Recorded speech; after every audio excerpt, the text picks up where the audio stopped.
di masyarakat kita. Kenapa mereka iri? Kemasukan setan. Tidak terima dengan rezeki yang Allah berikan kepada kita. Ngelihatnya orang lain aja, serasa kita paling susah. Padahal yang kita miliki saja orang lain tidak punya. Bahkan orang lain pengen dengan apa yang kita miliki. Tapi setan masuk ke dalam hati manusia, tetap aja nggak suka dengan orang. Namun yang namanya iri itu ada 4 kelas. Yang pertama iri yang hakiki. Benar-benar iri, dia tidak suka orang lain bahagia. Dia senang kalau orang lain hancur di hidupnya. Bahkan dia menginginkan kebahagiaan yang ada dalam diri orang tadi berpindah ke dalam dirinya. Orang tadi hancur, tidak punya apa-apa. Jahat apa jahat? Jahat. Ini adalah iri yang sangat tidak disukai oleh Allah. Wajib dihindari oleh kita. Titik 2. Ini iri yang dilarang. Anda silahkan lihat di dalam surat An-Nisa ayat 32. Wala tatamannau ma faddalallahu bihi ba'dakum ala ba'din lirrijali nasibum mimma iktasabu walin nisa'i nasibum mimma iktasabna. Jangan kalian iri hati dengan karunia yang Allah berikan kepada orang lain. Laki-laki mendapat bagian dengan apa yang dia usahakan. Perempuan pun mendapat bagian dengan apa yang dia usahakan. Kita lihat. Kalau laki-laki yang belajar dengan tekun, yang pinter laki-laki, betul? Perempuan yang belajar dengan pinter, dengan rajin, dengan tekun, banyak menghafal, yang pinter perempuan. Laki-laki yang bekerja dapat duit laki-laki. Perempuan yang bekerja dapat duit perempuan. Laki-laki yang ibadah dapat pahala laki-laki. Perempuan yang ibadah dapat pahala perempuan. Nah ini, dia iri dengan orang lain, tapi tidak ingin menghancurkan dia. Yang penting saya pengen punya karir kayak dia. Saya pengen punya rezeki kayak dia. Saya pengen hebat, terkenal kayak dia. Tidak ingin itu hancur. Beda yang pertama kan?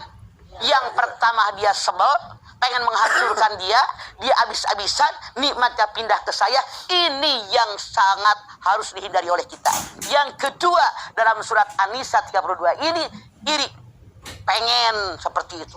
Pengen seperti itu, tapi dia tidak ingin menghancurkan orang tadi. Nah, kemudian ibu lihat yang ketiga, iri yang diperbolehkan dalam agama kita. Mana? Kalau kita melihat ada orang kaya, sedekah mulu, ya Allah, pengen amat kaya dia, ya Allah. Biar semua orang yang minta bantuan dibantu. Saudara yang kekurangan, kita tambahin kekurangannya. Tetangga yang nggak sekolah, saya sekolahin. Masya Allah, keluarga yang sakit nggak bisa ke dokter, saya berobat, bawa berobat. Tuh, satu. Yang keduanya, kalau kita melihat ada orang punya ilmu, berbagi di mana-mana. Kalau iri dengan dua macam ini diperbolehkan. Ini iri yang diperbolehkan. Ya Allah, kalau saya jadi orang kaya kayak dia, sedekah kemana-mana, bantuin tiap ada orang minta bantuan. Saya tolongin tiap ada orang minta pertolongan. Maka saya akan meringankan beban orang yang keberatan. Bagus nggak? Ya Allah, kalau saya pengen punya ilmu, pengen kayak dia, berbagi di mana-mana ilmu. Di kita, maaf dalam tanda kutip, anggota pengajian Yasin apal, tahlil apal, pala pakai kudungan, kadang-kadang tidak mau berbagi.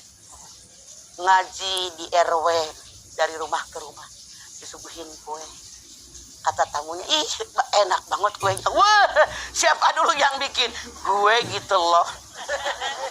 Teman ngajinya nanya, kok bagi dong resepnya? Banyak yang dia bilang, itu kan rahasia perusahaan. Nggak dibagi. Benar kan? Ya, maka ngomong tuh nggak bercanda. Padahal dia tahu ilmu kue dia pun minta dari orang, belagu banget. Kan ngaji di Majlis Taklim. Kan belajar ilmu agama. Baru punya resep kue aja nggak mau berbagi, nyebelin kan? Dia mati, ilmu kuenya dikubur sama dia, silahkan nggak dapat paham. Jangan ketawa, mikir. Harusnya dibagi ini resepnya. Walaupun Anda resep ini buat dagang, rezeki mah nggak kemana, nggak ketuker. Nah, Yang keempat, yang namanya iri ini yang dianjurkan. Iri yang mana? Fastabiqul khairat, berlomba-lomba dalam kebaikan.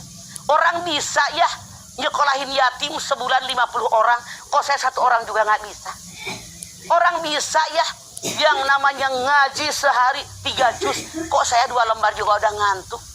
Orang bisa ya tiap malam tahajud 8+3, kok saya habis pipis juga cuman bobok lagi.